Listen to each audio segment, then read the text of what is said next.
So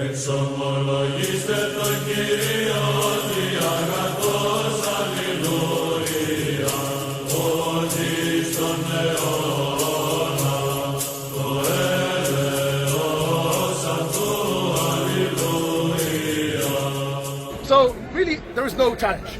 I've come to the park today. I thought maybe the Christians have upped their game. That's what I thought. I wanted the Christians to up their game. I waited for the guy. I ate my sandwich, drank my drink, waiting for that man to give me an argument that I haven't heard before. But he gives me the weakest, regurgitated, recycled arguments that anyone could have heard. How many times have you heard this thing about Aisha and the child marriage? Bro, we've heard it. We're bored of it. Bring us something new. I want to sink my teeth into something new. Give me new meat. Okay. Bob, are you going to provide that? You're going to provide that? The Christian world is depending on this guy here, Bob. His other friend ran. Mini Bob. Because he knew he physically actually ran. He was telling me you're running. He actually physically ran away. He was like Usain Bolt. He was trying to compete with Usain Bolt. Go ahead, sir.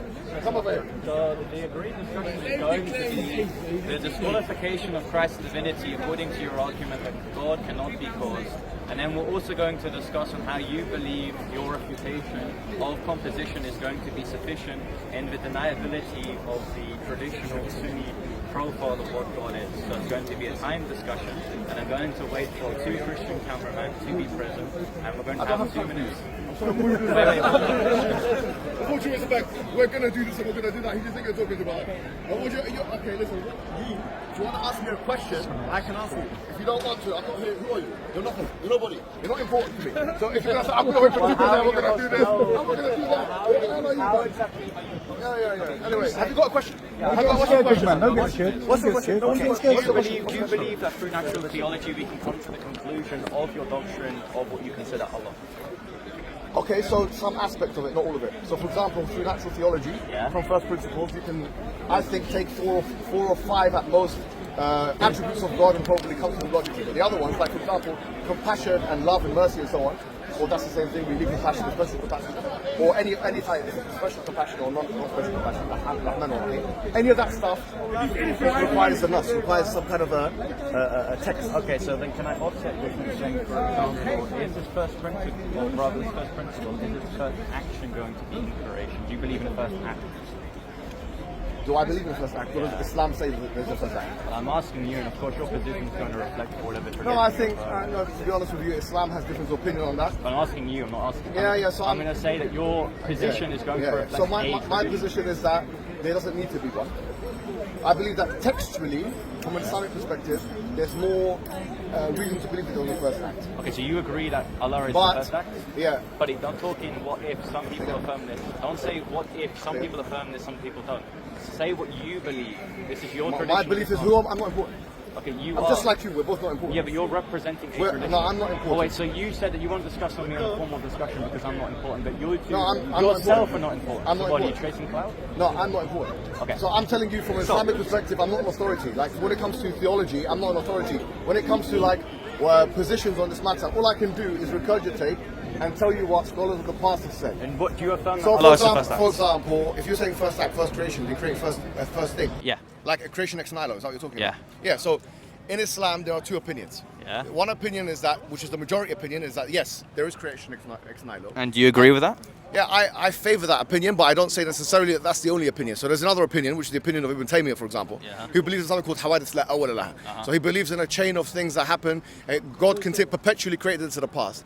I can see that that's a logical possibility. Okay. And even a textual one to some extent, Okay. but I'm not saying that. So you're essentially saying that someone who denies a first act is just is still in the body of Islam, Yes. that you personally hold to this position.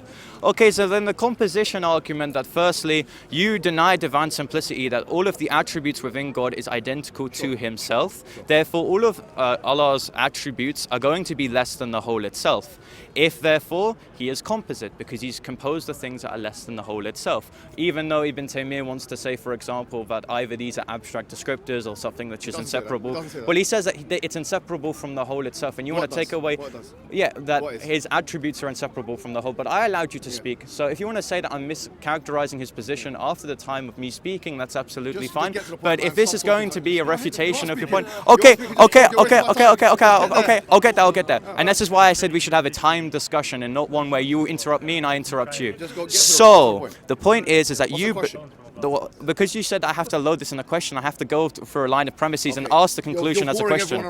Okay, because you're running it down. Okay. You ran physically, bro. Okay. Look at me. I am very still. I very much want to talk to you, and in fact, I propose that we have a time discussion so we have the formalities. Okay, 1 minute.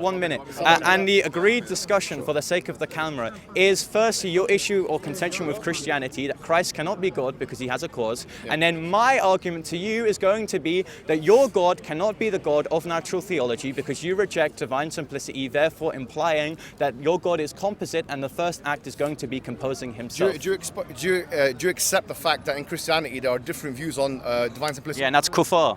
No, hold on. Do you accept the fact that in...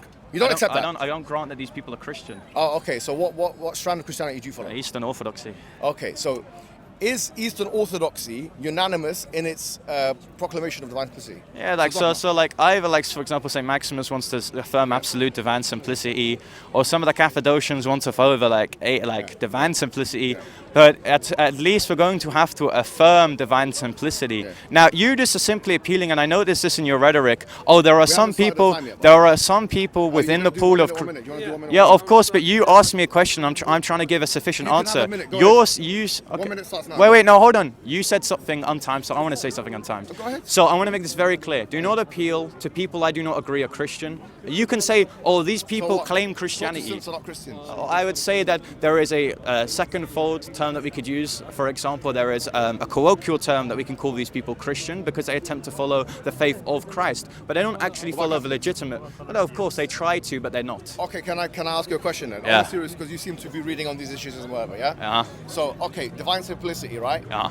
Now, let's say, for example, let's look at Thomas Aquinas. Thomas Aquinas. I don't agree with Thomas Aquinas. No, but he believes in divine simplicity. And of course, but like, do I take that he's going to come to a conclusion of divine simplicity? Therefore, it's true. Ask you a question. Okay, so the question is going to be on an individual I don't care about. Great. Okay, no problem. But what I'm saying is that he divided the attributes of God into univocal, equivocal, and analogy. Do you accept that distinction or not?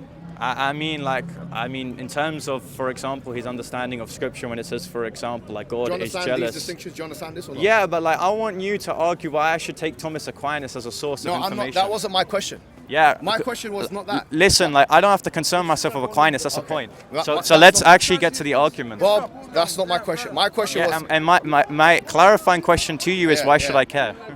Okay. No. My question is this: when you're discussing the attributes of God, is it okay for you to hold to the distinctions that are held by someone like Thomas Aquinas and or Duns Scotus, or does that make no sense? So I'm just going to say that when we speak of God's attributes, the common definition of the word, as to avoid his attributes being non-cognitive, like saying, oh, God has this and is blah, blah, blah. The common definition of the word is the same, but the way that God possesses it is different. So which scholars of Christianity do you accept as authoritative?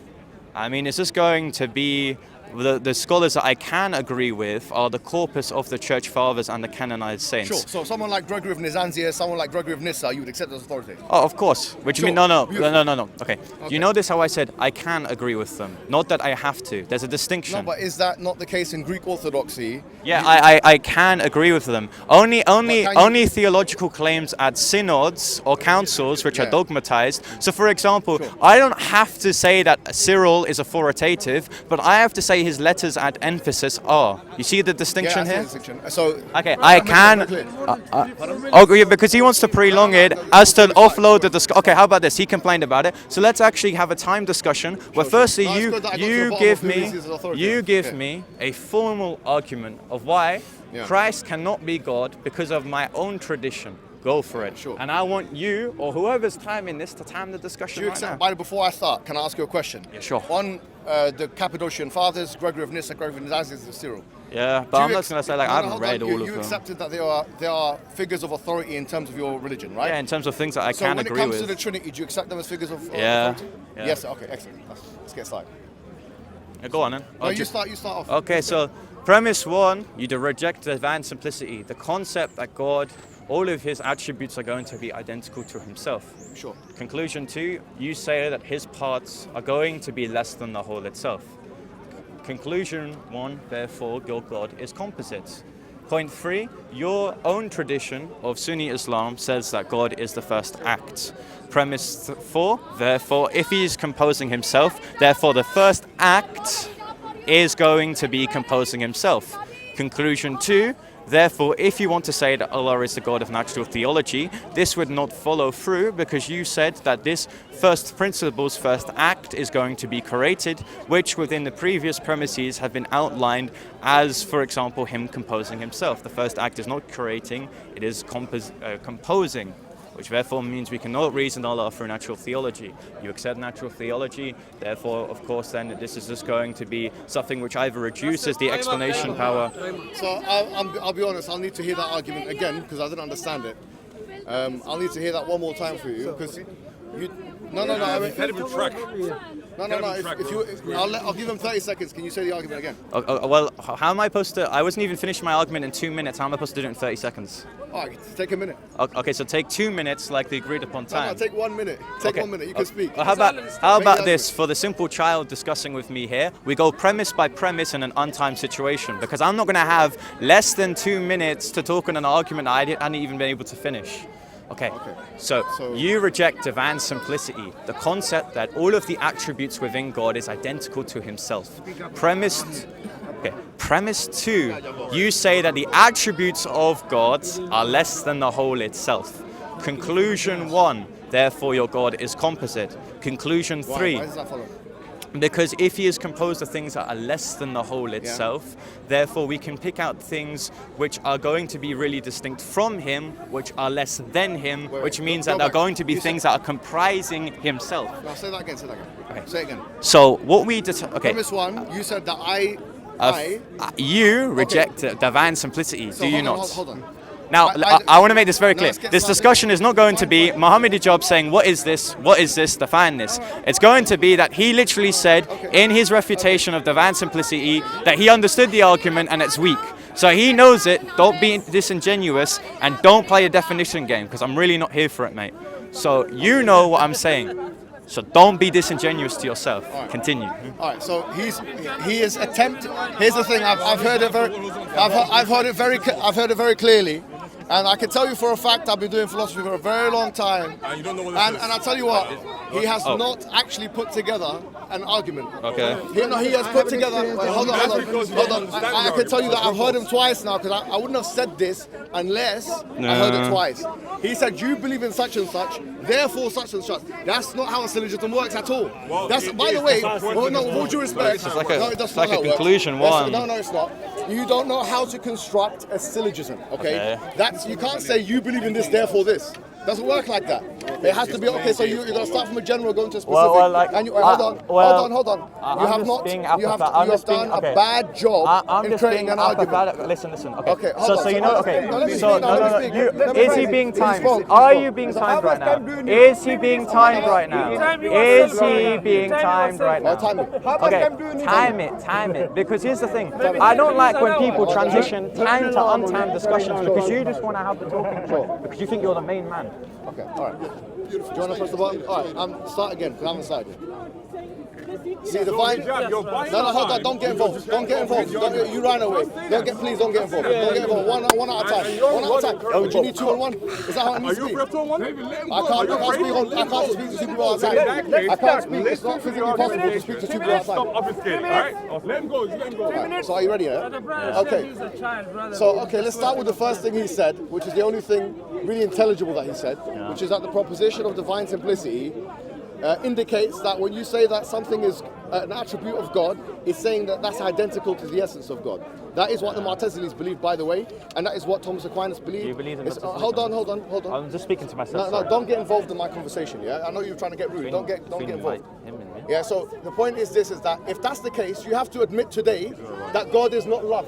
You know why? Because if God is love, is identical to the essence, God's love is also identical to what? To the law of identity, is also identical to his knowledge. So if God's love is God's knowledge, and God's knowledge is God's power, you must admit to this. And if that's the case, you believe in a God without attributes. You are, as many Christians would say, pretty much an atheist, because you believe in a deistic God, a non-personal God, a God that can't love, a God that can't be merciful, a God that can't be powerful, a God that, because these things, these descriptors and attributes, when you say that God's power is identical to his essence, if God's power is identical to his essence, and his knowledge is identical to his power, it follows God's power is God's knowledge. It follows God's power is God's love. It follows God's power is God's compassion, and so on and so forth. Therefore, you have to admit today that you don't believe in a God that loves. Go ahead and do it. Okay, so is that you conceding time?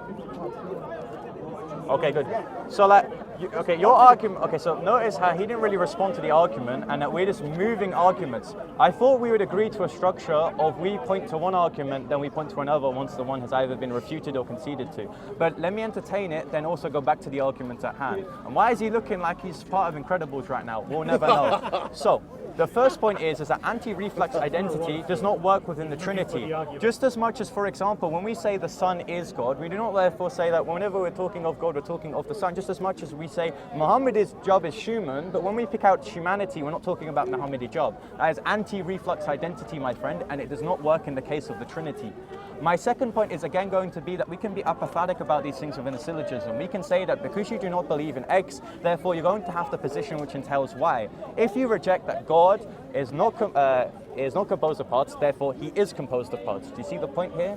If you reject a negative, therefore you're going to affirm the positive, that is that God is composed of parts. Now the reason why you believe in this is because the essence of God is going to be comprised of things which are less than the whole itself. So he didn't answer my question. He has not conceded to the fact that if you say that God's power is identical to his essence and his knowledge is identical to his essence, it follows that his knowledge is identical to his power by the law of identity. That is a logical law. In fact, one of the most foundational, propositional, logical laws. He's talking as if he's making some kind of an argument. He's not making an argument. He has not conceded to the fact that on his view of divine simplicity, he must acknowledge that God does not love. God is not loving. When you say God is loving, you're using that as a descriptive. It's not actually talking about something with ontological status within God. So he has to now acknowledge, before we move forward, he has to tell me, yes, when I say God is love, when Christians say God is love, according to divine simplicity, it's not true that he's actually love in an ontologically real sense. It's just some words we say. So that would mean that according to us, God is really love, and according to you, God is not love. So let's make that clear first, and then we can move on to other things. Please go ahead. Okay. So I want to demonstrate that supposedly this very foundational principle of identity is just going to pull him into extreme positions. So Hijab, during my time, I want to ask you a question. Hijab, you're a human, yes?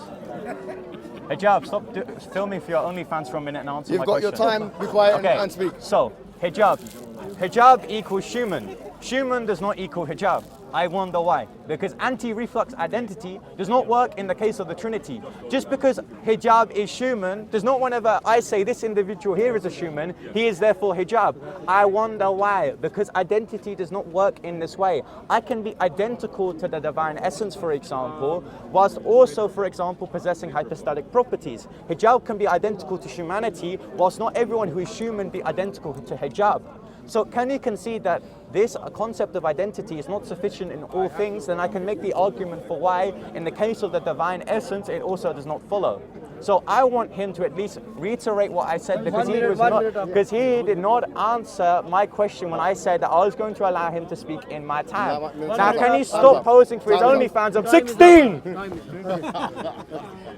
So I know you're 16. You sound like a 16-year-old. Hijab and pedophilia. They go hand in hand. You're the one touching him, boy. You're the one touching him. You keep touching him. I'm touching him, but you gonna watch him? You're touching him. Anyway. Whatever, hijab. Anyway, the point is this. Around this all day. Okay, thank you very much. Is it my time? Is it my time? Yeah. All right. I've got to do the poses, mate. Go on. A moment ago. Oh, downward dog. Yeah, go on.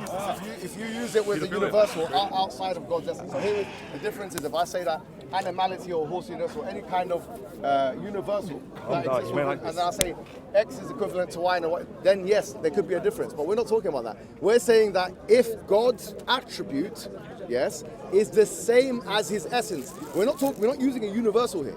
This is not a genus or a universal that a nominalist can say in his conceptualizing is some kind of thing which is abstract from God. We're saying we're using God to compare him with God.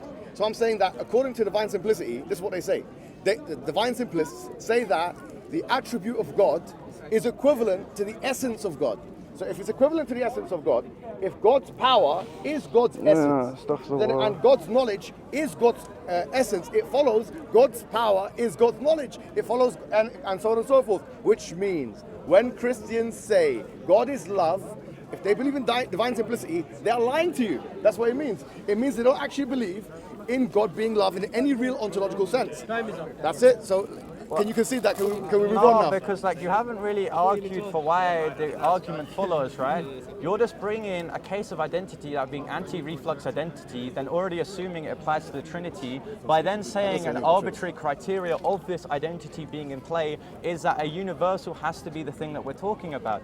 Again, don't have to concede to this, you have to argue for it. You notice how for someone that was picking out my poor debating skills, he already runs from an assumption, from an argument he's already ran away from. He ran away initially from an argument against composition, then ran to my position whilst having an argument that assumes a principle of identity to which I don't agree to. So I want Hijab to argue for why this thing actually follows. You were just being apathetic and saying it's not in the case of a genus, therefore it has to be in the case of a particular, for example, that anti-reflux identity does follow. I want him to argue this. You just said I can't play on negatives in order to pose a positive, therefore he has to do the exact same thing within his argument. Now, again, why does he keep on posing? I want to know. Like, I didn't want to talk about pedophilia because it's a moral argument, but... Next time. Time's up, man. You can talk about pedophilia you like. That's what they do when they lose debates. They talk about pedophilia. Okay, let's get started. Look, at the end of the day, I was making it very clear, all right? If you believe by the law of identity that God's power is God's essence and God's knowledge is God's essence, it follows God's power is God's knowledge. This is in a GCSE way for you to understand. I know you're a GCSE student. I remember this one. Trust me, if you are my A-level student, and I know I've got 6 degrees, one of the most qualified men in the world, actually. What sells fake degrees? I haven't said that. That sells fake degrees. No problem. Put that to the side if you think that. Go and ask the University of Oxford. Go and ask the University of Birmingham yourself. No problem. No problem. Here's the thing. If I was teaching him in school, I'd give him a C+ for effort. Your face. You get a C+. Can I be part of your TV You get a C+. drama? Yeah, you can. Oh, You I? You could be an extra. I'm an actor! You could be an extra. Hollywood, baby. You can get the hot water in the coffees and stuff like that. But here's the point. Yeah, the point I'm making to you is, if you can't concede this, we could just move on. I didn't say anything about the Trinity. It gets worse if we talk about the Trinity.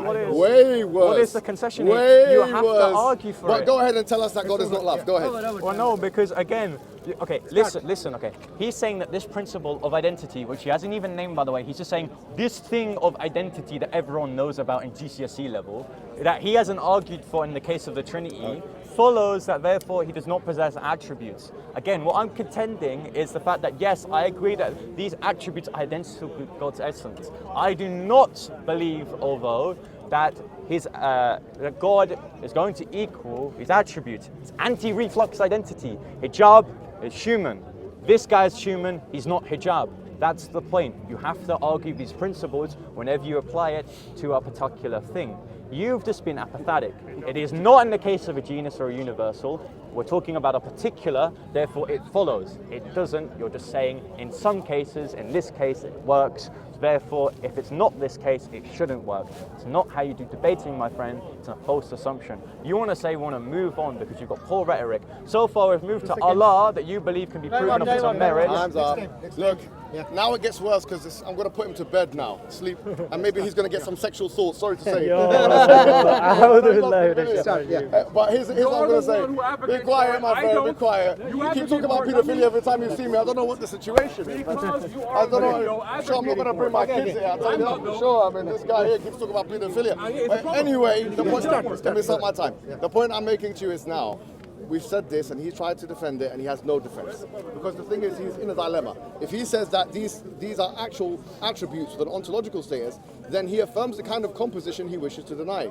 If he says they're not, then he actually falls into a kind of collapse of attributes, which leads to not believing in any of the attributes, including God's love, which means you can't, as Christians, say that God is love. Now, Muslims can say it, so that's, I don't know why you haven't admitted it. Number one. Number two is this. It gets even worse when you go into the Trinity. Do you know why? Because if you say that the Father is God, the Son is God, and the Holy Spirit is God, in that sense, if they are all God in distinct personas, as they say, and as Gregory of Nyssa and Gregory of Nazianzus and his Cappadocian authorities say, I don't know how it could be the case. How could it be the case that you believe in 3 in 1 and 1 in 3, but you don't believe in parts of God? It's absolutely ridiculous to postulate that. You don't believe in, you believe in no composition, but you believe in a Trinity. Try and square the circle for me, my friend. Time is out. Okay, so again, and he's brought up the essence as it pertains to the substantiations, i.e. the persons. So, Hijab, please answer this question in my time. Hijab, No. are you equal to humanity? Are you a human? Do you want to answer me? Yes. Because I can, okay, he's running this argument. The Son is God.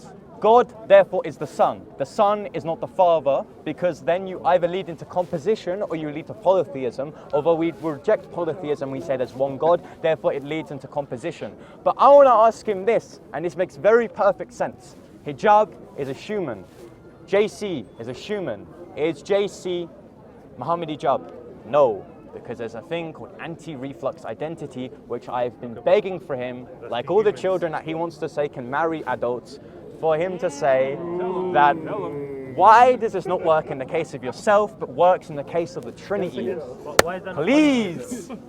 Why is there not polytheism? Is it time? Is it time? Don't worry, He's got a bit of time. Okay. Again, don't be a coward for Allah and resolve the issue of composition. I want you to answer why you affirm that the first act is Allah, whilst also the first action of Allah is to compose Kids himself. nowadays have very little respect. No problem. Let me put this aside. Yeah, I know you do. It's embarrassing. Look, here's the thing. Yeah, what he's describing, as I mentioned before, I don't think he's been paying attention. He's C grade now, but he can become a B grade if he listens a little bit closer, right? Because Inshallah. here's what I'll say to you. Islam, Listen to what I'm saying to you. When you're dealing with a particular and a universal, it's different to dealing with two things with supposedly the same ontological value. So if here, for example, if you say that God's attribute is God, we're talking about God's attribute, we're assuming God's attribute has actual ontological status. And then God's essence has actual ontological status. A nominalist or a conceptualist would say that a universal does not have an actual, maybe a conceptualist will, but definitely a nominalist will not say they have an actual ontological status. There are social constructs in many ways. So if you say that this person is a human, this person is a human, it's not the same, because we're talking about here with attributes and essence distinction, both of which are meant to be real in God. So my point to you again, do you concede, considering this response, do you concede that according to your idea of divine simplicity, God is not loving in a real ontological sense? Yes or no? So again, so firstly, he's assuming that the universals.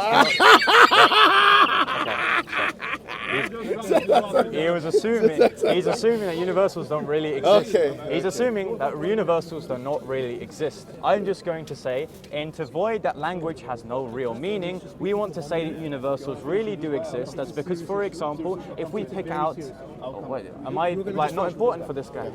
I'll start talking to him next time. Okay. So, the reason why universals have to really exist is because we have to avoid the fact that language therefore becomes meaningless. So, for example, when we say that Allah has attributes, we're picking out this normative definition of what it means when we say that Allah is loving, for example. If we want to say that, in fact, this is not a universal, it can be anything mind-dependent upon the person. The common definition is what we're going to pick out in the universal of when we're referring to what is love. So, why are you assuming that universals do not really exist within your argument? That's my first point. My second point, again, is you're just saying that it does not work in the case of a universal, or it does work in the case of a universal, even though in a particular it doesn't, and you're then just assuming that these universal natures do not really exist. Okay. So if universals do exist in a platonically real sense that he's talking about, like what Plato believed, that there was a whole place there where the universe exists in a perfect sense, if they do exist in that sense, then his argument falls. Because actually, his argument only makes sense, his response only makes sense if the universal is not real. if you're saying that, for example, Muhammad is a human and you're a human, and so therefore me, I'm not you, if that's what basically he's saying, humanity here is a universal which is not real in that sense. If it is real, then it does become a contradiction. Because if there is such a thing as a personified, manifested humanity or perfect human person, which Plato believed there was some kind of man there standing maybe in the heavens somewhere, Neoplatonic realism, if you believe in that, it actually does fall apart, which means if I'm that guy and you're that guy, how can we both be that guy at the same time? It's a contradiction. The same thing applies with the Trinity, and the same thing applies with your attributes of God on divine simplicity. So you fail. You fail.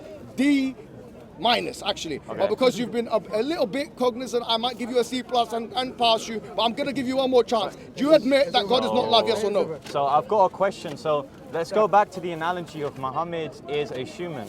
What exactly are we picking out, or what exactly is being invoked when we say Hijab is a human and JC is a human? Of course, there's going to be this common definition that is invoked when we say that these two subjects are the same thing.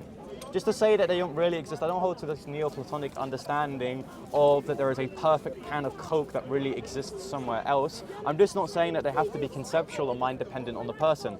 That's metalinguistic nominalism, which I don't hold to, although you could hold to, therefore meaning that language has no definite meaning. But I want to ask Hijab this. He says they don't exist at all. They don't have any ontological status. Well, that's what you just said on camera, and they'll pick that out. And again, he wants to answer me when he thinks it's going to better his argument, but when I actually want to ask an honest to God question within my time, he doesn't want to because it will not help him. Now, what is being picked out when we say that Hijab is a human and JC is a human? Okay, that's my time now, yeah? So, has he got a couple of seconds left? Whatever, I don't care. All right, cool. So here's the point. Here's the thing. I haven't declared my position whether I'm a conceptualist or a nominalist or whatever I am. I'm just basically saying to you that if you believe that, as you've mentioned, that universals do exist, the question would be then, in what context do they exist? In what context do they exist? Is it in a Neoplatonic, real kind of context? If not that context, in what context? In what context does humanity exist with actual ontological significance? So, for example, Plato believed that there was a perfect man out there, that we, like human beings, would, connect to it. So, for example, what differentiates a sword from a knife? According to Plato, there's like an archetype of what a sword is somewhere, there's an archetype of what a knife is somewhere, and then, whatever corresponds with that is in line. Now, if you don't believe in universals like that, if you believe in universals are real, the question in number one is, in what context are they real? And number two, how is it not now a contradiction? If I say, for example, I'm a human, which corresponds to something which is real, and he's a human, that actually does cause a contradiction. So once again, it's been refuted, but he doesn't understand it. If I can say one more time you want, I can try and scaffold it for you, I can try and put it in a syllogism, but I don't think you'll understand. This is your last chance. Is God love? Yes or no on your view? Is God love? Okay, so I'm only going to answer the question if it's not bounded on a framework that I don't have to agree to. So you notice how instead of actually answering my question on his nominalism, he just wants to ask the person which I'm not using these concepts, he is. If he's superimposing these concepts onto me in case of reforming a refutation, that therefore necessitates that he's going to have to provide a position on which this argument actually works. I can't suppose divine simplicity when critiquing Allah because I know divine simplicity does not work in the case of Allah.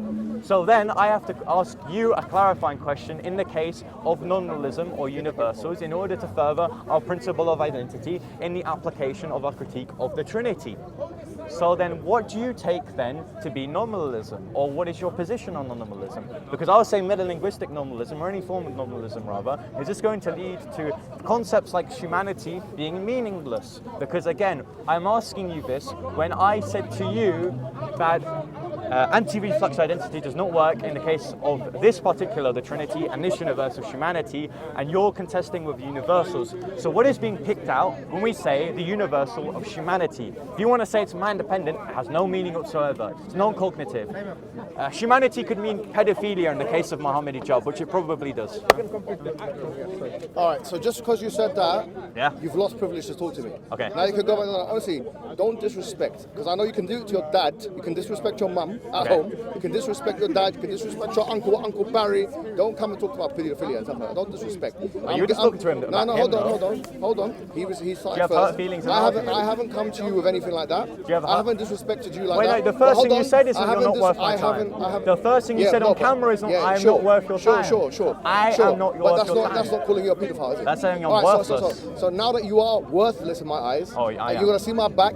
Know that I've asked him 5-6 times about the love thing. He couldn't answer it once. Yeah. Go back to your daddy. Maybe he can teach you a couple manners. Go back to your mum. Maybe she'll give you a little spank. Yeah, and maybe he'll get Because excited my dad's about age that, and my mum's and that's age are it. equal. It's not like It doesn't that. matter. But anyway, we'll see it. You can't answer the question. Christians can't answer the question. The only argument they've got is paedophilia. No, I That's gave all an they argument. All right, but cool. You can't answer the I question. gave you an argument. Done now. I Go gave back you to an your argument. school. Go back to your school. Well, go back to your whatever. masjid because you All can't right, defend cool. See you Allah. later. You Goodbye. can't defend Goodbye. him. You cannot. Okay, notice how the agreed discussion. Get back here. The agreed Hijab, get back here. Young Bob's He's in the funny. big leagues. Don't be racist. What? Okay. You are So, Is just run away, Is Islam a race? no. Okay, so how am I racist if I'm just picking out the fact that? and are you calling him racist because he's white? That's kind of racist. Okay, so he can have a fun time with what he likes. Yeah. Okay. All right, do right. So. No, I'm not done with it. I'm not done with it. Okay, no. I've got lines of people here. So God bless you all. I just want to say it's surreal for me. I don't want to be prideful. I honestly think it's not worth it. I think a lot of TikTok and Discord Muslims are probably going to laugh at the discussion we probably had because I'm not a philosopher, but he likes to claim he is. I had to remember all the things that I loosely learned of other people who are more smarter than myself. So I'm never going to claim or merit my knowledge of anyone else. That's my first point. My second point is my argument is that this principle of identity to which is founding his argument of the Trinity does not work in the case of the Trinity because it does not work in other cases. Therefore, this principle has to be argued for. That is my first point. My second point is the agreed structured discussion was firstly on Islam, then secondly on Christianity, where we fairly give an argument for both religions.